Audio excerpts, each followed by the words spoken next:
Welcome to Chipcast, a podcast series on education, organizational learning, change management, innovation and educational leadership.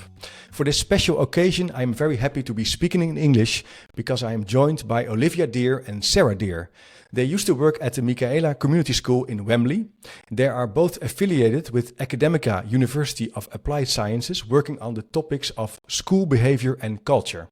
They are the authors of the book Behaviour in the Classroom, a Practical Guide, which we'll be discussing in this episode.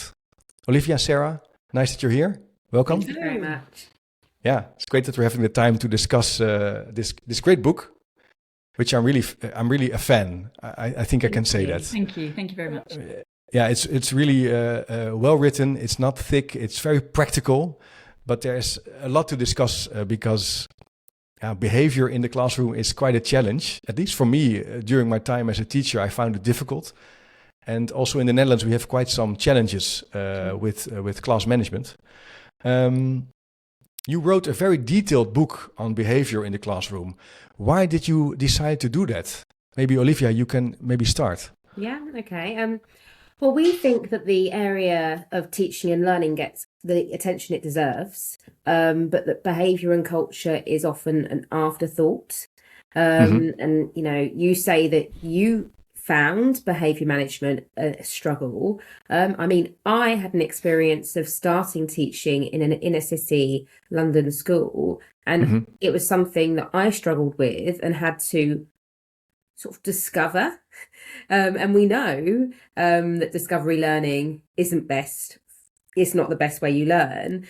And we had sort of experienced going around schools in England, schools in the Netherlands, and it seemed that some teachers had stumbled upon a good way to manage behaviour in the classroom and others hadn't. And we went and we spoke to lots of teachers, lots of schools, lots of school leaders, but we wanted to get it down on paper, a way that an individual teacher could plan for the very best, most effective behaviour in their classroom so that it wasn't by chance. And, you know, behaviour management is something that we all struggle with because you've got 30 different personalities in the classroom, but it doesn't have to be that case. But we do need to sort of share the best ways of working. So that's why we wrote the book. That's great. So there are best ways of working. And Sarah, how was that for you as starting this profession? Did you also discovered classroom management by yourself? Yeah, good question. So I had a different experience from Olivia because I started teaching at Michaela Community School in Wembley, which you've mentioned. So unlike Olivia, who discovered classroom management, Michaela has a very, very good behaviour culture, a very strong behaviour culture. And I was taught explicitly by the kind of Michaela Community School culture how to manage the classroom. So I feel that I was kind of taught how to manage classroom really, really well, and use that to help write this book as to say, okay, well, here's how as a new teacher, as a younger teacher, here's how best to learn practically how to manage a classroom. But that's not to say that an older teacher who has been in the classroom for 10, 20, 30 years can't pick this book up and learn something from it. No, exactly. So it's just for anyone who either wants to learn or wants to refresh their skills in the classroom. That's great. So, when I reread the book, I read the summary, and there you present a very catchy phrase, hold the line. And I think that is also the title of this podcast, even when it's difficult, and especially when it is difficult. Can you maybe reflect and elaborate a little bit on that line? Yeah, it's what we love that line, and there's a few ways you could look at it. You can think about it to yourself, about you as yourself. You need to hold a line with yourself. So sometimes, I mean, I often need to kind of tell myself to hold a line. Imagine we have a young child, and there's an agreement at the school that you need to be at your classroom, say by 8:30 in the morning to greet the children at the door. But you know, the child has kept you a little bit late that morning, and so you're running a little bit behind schedule, and you want to go and get your coffee in the morning. You need to hold a line with yourself to be at your door by 8:30, and you want that coffee, but you can't go and get the coffee. And hold the line means hold the line, hold that agreement, be strict with yourself in that scenario there. I mean, but it also applies for how we interact with the children. One of the biggest challenges with behaviour management is being consistent. So every day you expect the same thing, but also with every child you expect the same thing. But there will be children who have difficult situations at home that you know about. And it might feel like the nicer, kinder, or easier thing in that moment to not apply the same expectations or the same sanctions to that child because you know they've got a tougher situation. But we say hold the line. We say actually obviously you want to prevent by teaching the children how to behave and by giving warnings, but eventually you might have to apply a sanction. And the reason being is because that child, actually, from our experience, they need consistency more than most. For quite a few children who have those difficult scenarios at home, the only place that is consistent and where they know what to expect is at school. And we have a duty to those children, as to their classmates, to say Monday or Friday period 5, this child or the child with a difficult situation at home, we will expect the same, because that child also wants to have the best outcomes at the end of the day. And if we make those excuses for them in the short term, they're not going to achieve what they could otherwise achieve in the long run. I think you mentioned early on this topic in this podcast, a very difficult topic in the Netherlands, because we are talking also a lot about giving children more chances to perform in a curriculum, and even sometimes to give them more room to sort of give them more individual options in the curriculum to learn. But in a way, you are saying something else. Hold the line for all the children in order that they can all be in this school environment to perform and to develop and to learn. This can also be a difficult insight for colleagues. So, if I'm sort of following you correctly, you're saying that sometimes children might have specific learning needs. And that might mean that for those children, they need more preemptive teaching about the behaviour expectations and what it means to be organised with the correct equipment. That it might require a meeting with those people at home to share the expectations as well. Exactly. And to really break it down for them. And maybe they have more check-ins. Maybe they even have a one-to-one person who can support them with that. But ultimately, even children who might have hard so might find organisation difficult, the end goal is that they become someone who can organise their life despite the barriers, because that's what school's about. Our belief is that school teaches both academic but also life skills. And I think that by expecting that eventually, it's high expectations to say that all children will be able to show those desirable behaviours by the end of their school career. One, because it helps their academic learning, but two, it's something that's going to help them flourish in life. But some children do need more guidance. They might need more reminders. And I think it requires understanding of the staff that those children do need more support.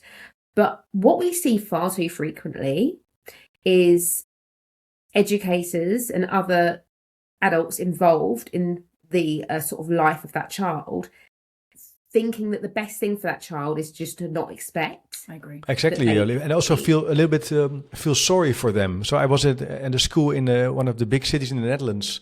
This was mid-level vocational education, so students of around 16 to 20 years of old, and a lot of those students would come too late into the classroom, and that resulted in a lot of disorientation, but also fuzziness and difficulties during the 50 minutes that you would be able to learn math. And one of the teachers said, "Yeah, but these are very poor children. They have a difficult background. They come too late because they have another job, for instance, or they have to take care of their grandfather or grandmother. We should feel sorry for them."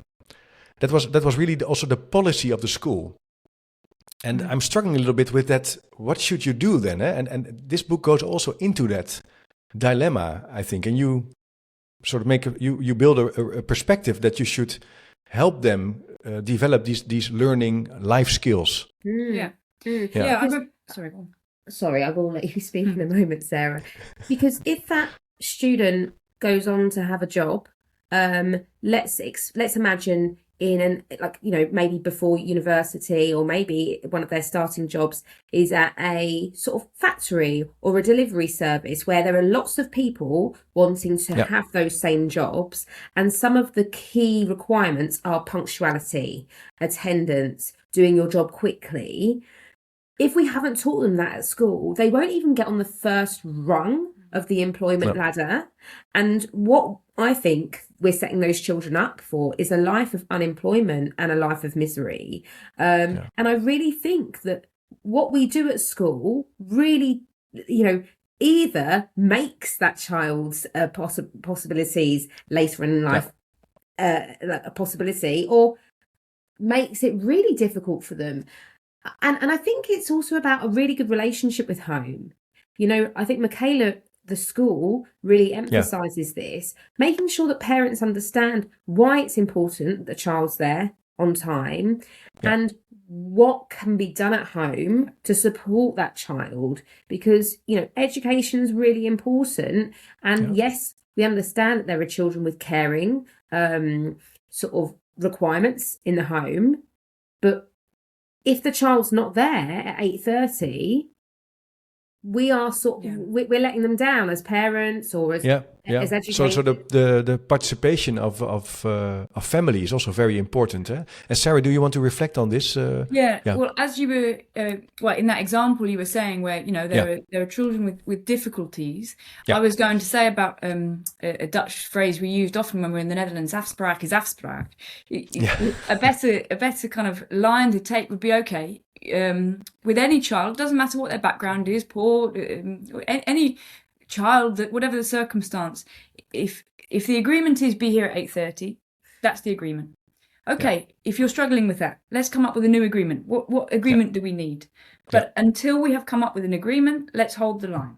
If you need to discuss a circumstance, explain the circumstance, and let's come up with a new agreement that you need. If it's that you need more support, tell us what support you need, or let's provide. But you need to make sort of create a norm, an afspraak in Dutch to hold. It's about creating that, and we never found a good English word to come up with a better translation, which is why I use the Dutch word. But that's fantastic. Until you come up with that afspraak with the child, the agreement, then without just saying, okay, well, I'm going to let you off because of your circumstance, lowers expectations for children or students. And we need to have high expectations. Keep the expectations high and say, I know that you can do this. I believe that you can do this. I'm holding you responsible. Yeah, I mean, there was once there's a story at Michaela. There was a boy who had quite severe learning needs. He was on the autistic spectrum, and would often not come to school on time, or would not be picked up because there was some difficulties at home. And for a child with autism, this can be quite a stressful situation, to know that you should have been picked up at 3:30, but you're waiting. And that was quite a stressful thing to see as well as a teacher. So we made the agreement that actually the vision was this child is going to be able to travel to school and from school on their own. Now, if you'd met this child, like, you might actually think that's not possible. Maybe we need to organise some sort of taxi service for them. But actually, it took a lot of work from one member of staff. But what this member of staff did is said, right, the first time your mum's going to be on the bus with you, and you're going to sit apart. And that went on for about a week.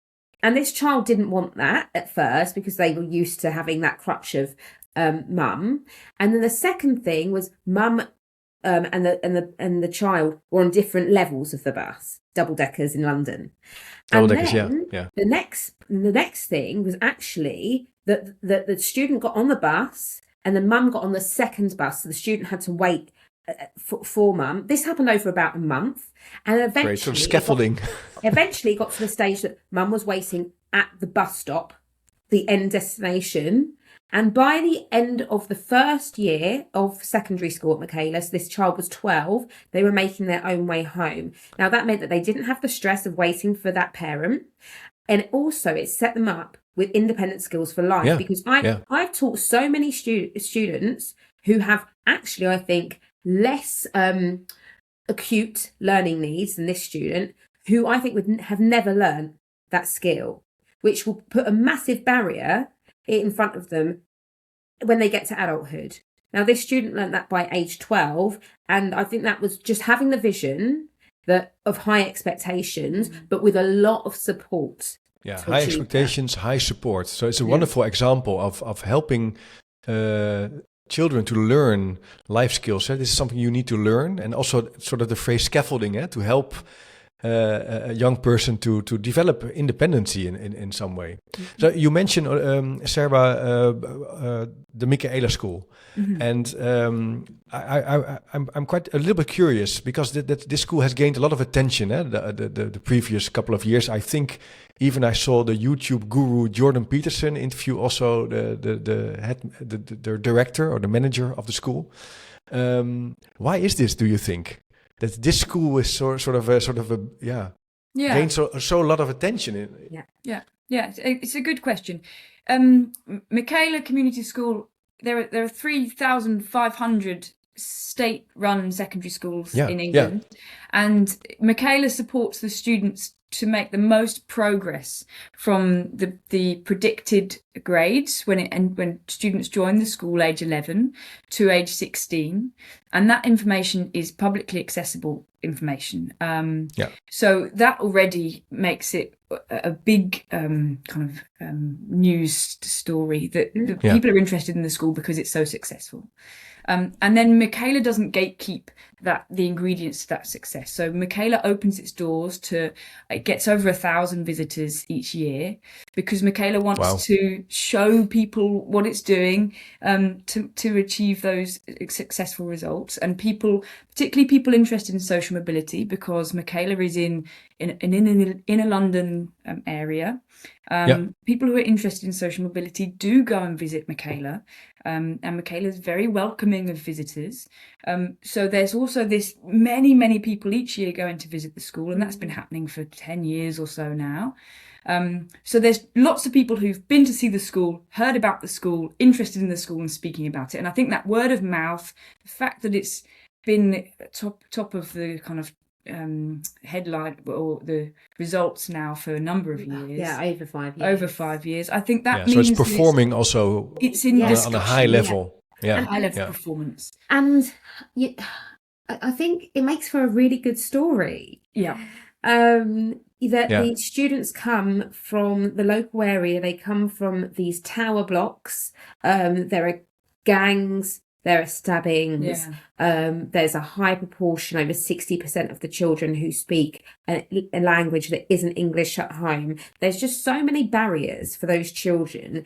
Yet a visitor goes to Michaela and they cannot help but be blown away by the environment, because like one of the ways that you can measure Michaela's success is through those results. But actually the most impressive thing about Michaela is the feeling of joy when you go into the classrooms, the consistency, that you go from classroom to classroom Yeah. And you're like, wow, this is a powerful machine. And just how positively the children speak about their experience.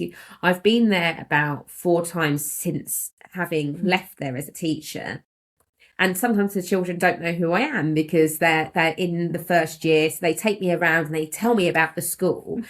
And they tell me the kind, like, this is unprompted. They say, oh, I love this school. When I was in primary school, I was the kind of student who would shout out. Maybe I wouldn't do my homework. I would answer my parents back. I wouldn't do housework at home, like chores. But I've come here and I've got a whole different perspective on life. And my mum and dad can't believe the transformation. I've joined this club. I've joined cadets. So they've joined clubs that aren't related to the school, but due to like sort of just the motivation the school has given them, the zest that they have for life. Yeah. The impact has been beyond. They don't even necessarily speak about their academic sort of side of things. They speak about their parents or their siblings and the change that they have seen in the student. And but it's great the way you describe it, sort of enthusiasm, a sort of energy. Zest is also, I think, a great phrase, sort of a learning desire, activities that are taking place. So, and can you maybe reflect a little bit on what do they do in classroom management that helps to foster such an environment? Yeah, the school has a very strong, and it's interesting you're saying classroom management, because I would say, well, and I know that Catherine, the director of the school, would say it's not just classroom management, it's the whole school management from they school actually, it's a management. longer school day. So the school day starts at 7:30. From 7:30 all the way through, every interaction is carefully considered, and she delivers training with the staff about how the staff interact with the students. Every moment is carefully considered to make sure that the culture of the school is in line with the vision and the values of the school. So it's very carefully thought about and planned. What values underpin the school? What's the vision that the school has? And then, staff training has things like scenarios where they say, okay, you're on a duty in the playground. This happens. What should you do? And there are A, B, C, or D. And then the staff discuss what would happen. Do you A, B, C, or D? And then why? There maybe even isn't a right or wrong answer, but it's just an interesting conversation to have.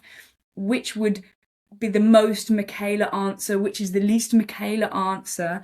It brings you more in line with your colleagues. Yeah.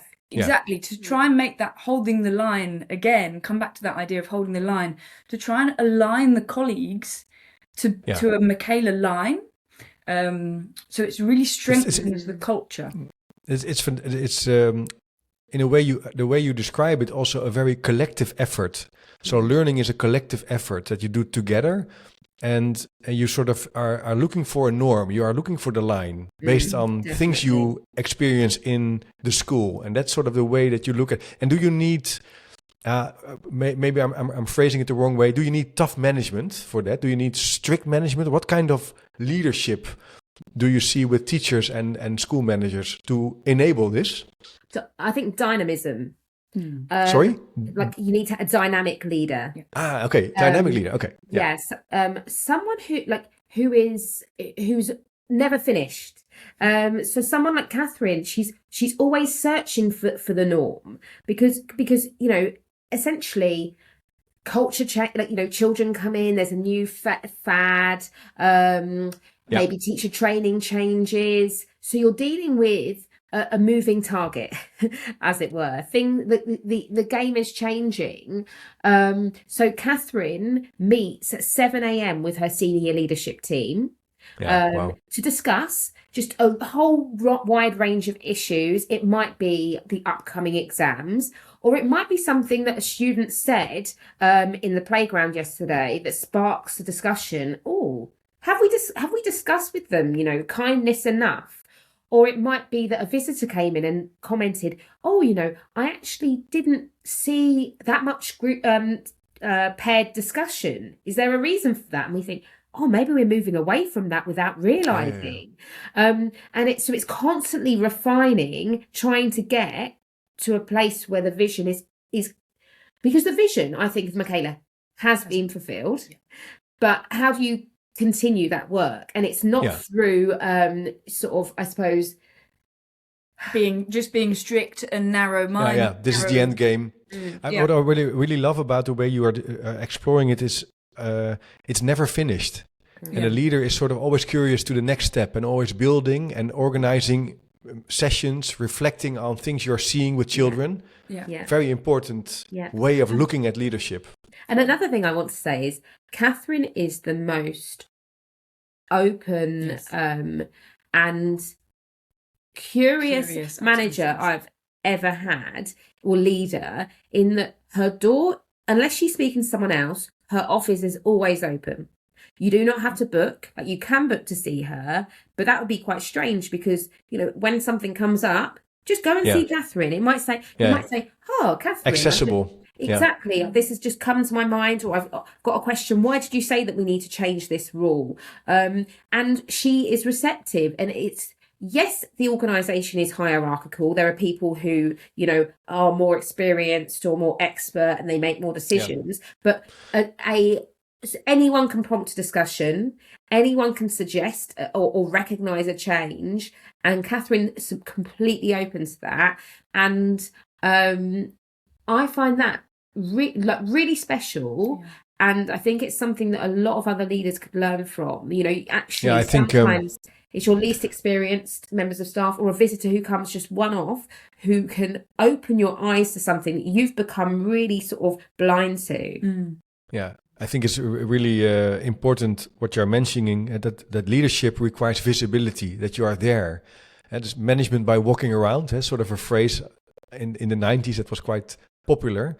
I think it's very important. In the Netherlands, sometimes we are seeing school leaders who don't have the time to be in the school because they have meetings at other places, and I think that's difficult. That's difficult. Yeah. In the book, you write very practically about behavior in the classroom. Do you think teachers should be experts in classroom behavior? Is that something to know everything about it? I think I personally think that should be the vision, that we all become as good as possible. But I think that we need to be aware that that's not our starting position, and that it's okay to be sort of learning on the job. But that there are some principles that I don't think teachers should start in front of the classroom without grasping. Another thing, so Sarah, another thing, please. Sorry, another thing I was going to say. Well, one thing is that behaviour shouldn't be left to chance. So ideally, a school has behaviour systems that will be there to support particularly a new teacher. You know, my experience, for example, when I started teaching, the school had all the systems in place and taught me how to manage behaviour. So I wasn't an expert, but my school had systems.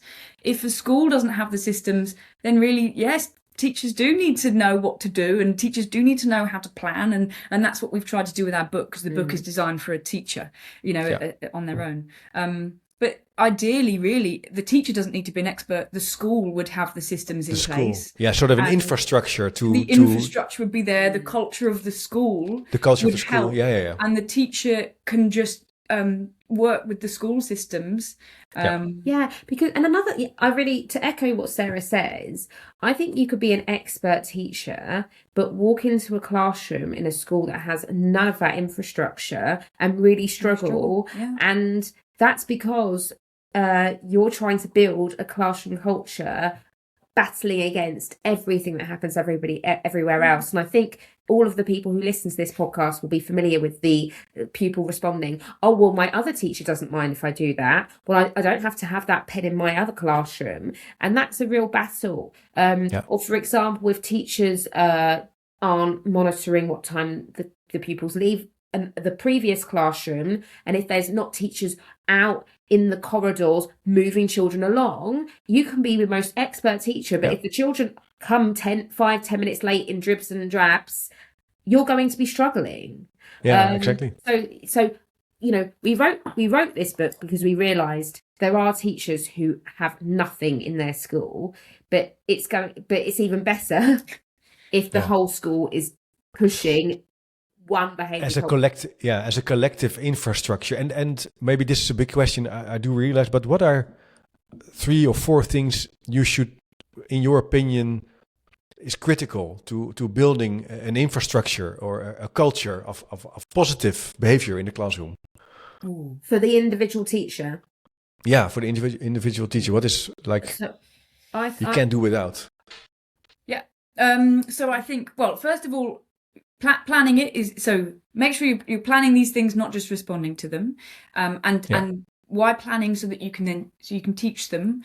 And things to start off with, how do pupils enter your lessons? Are they greeting you? How do they sit down? How do they start their work?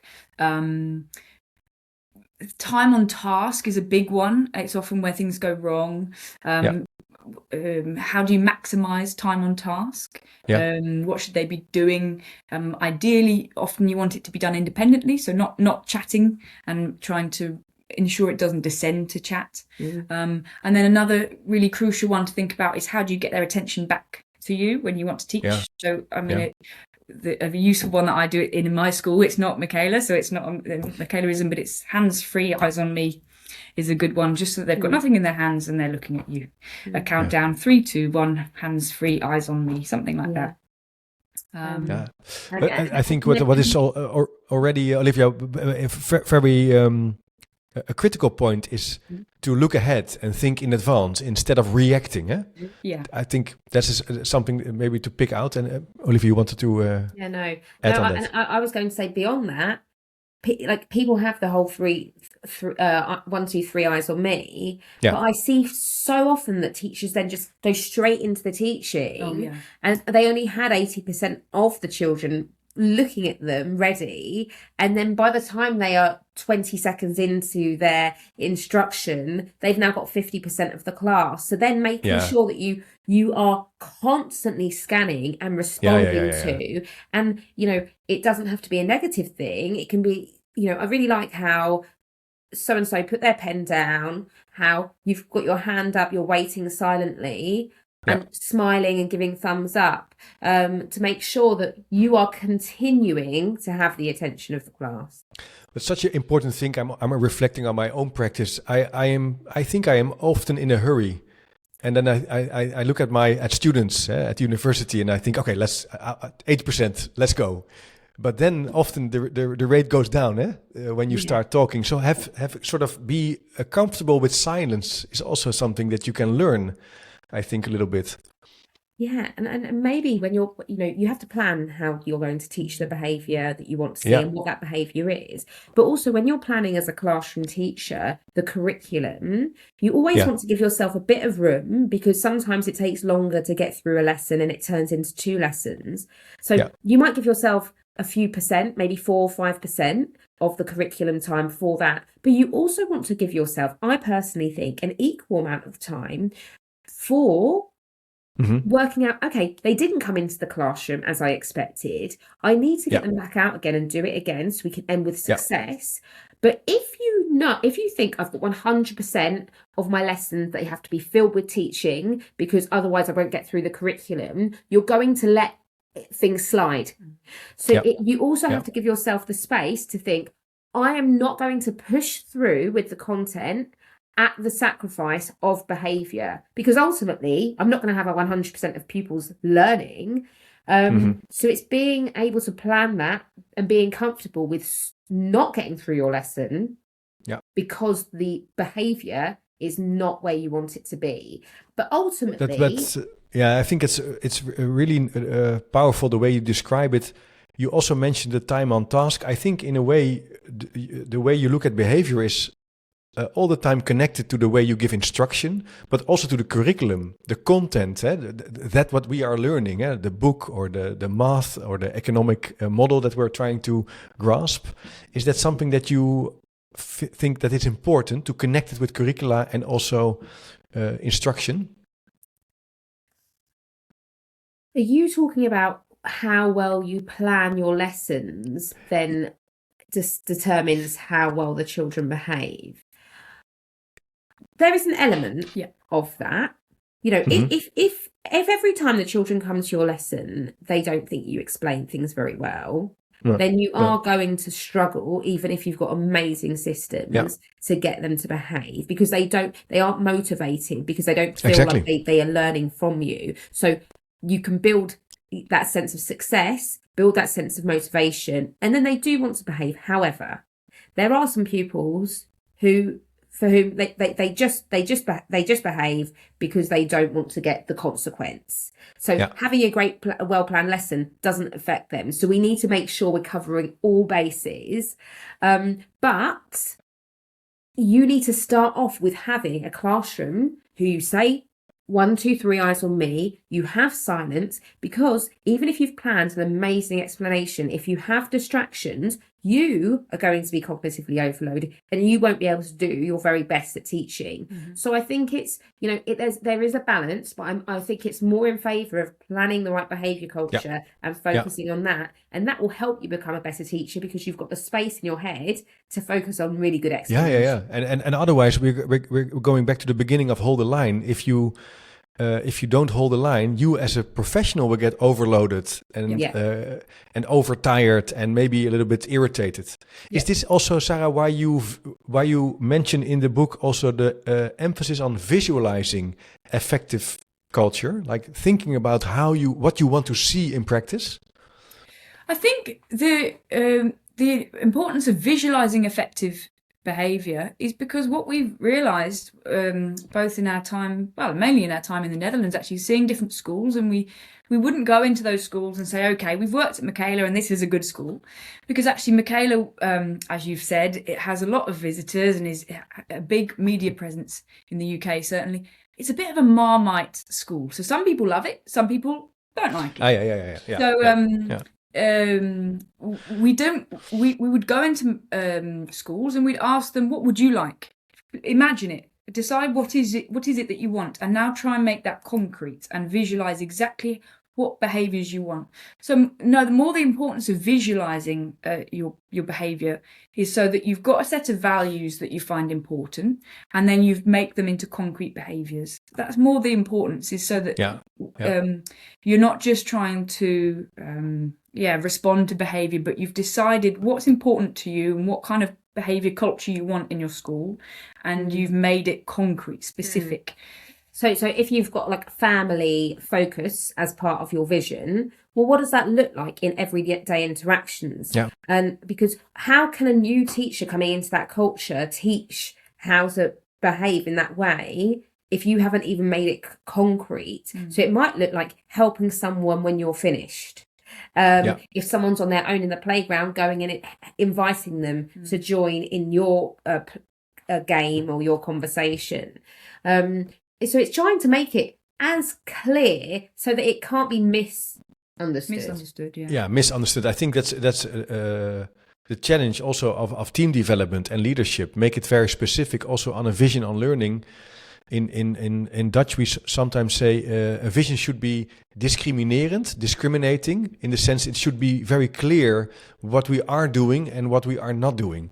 And I don't know if you can reflect on that, maybe as a final thought. In the Netherlands, sometimes we think everything is important. We want a very knowledgeable, high-level education system. We want to read a lot. We want to have safety, etc., etc., etc. And then, where to start?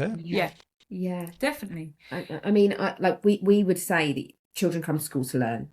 So whatever we can do to shape the conditions to make it so they can learn as much as possible, and that can be academic learning, that can be social learning, but you've got to prioritize that.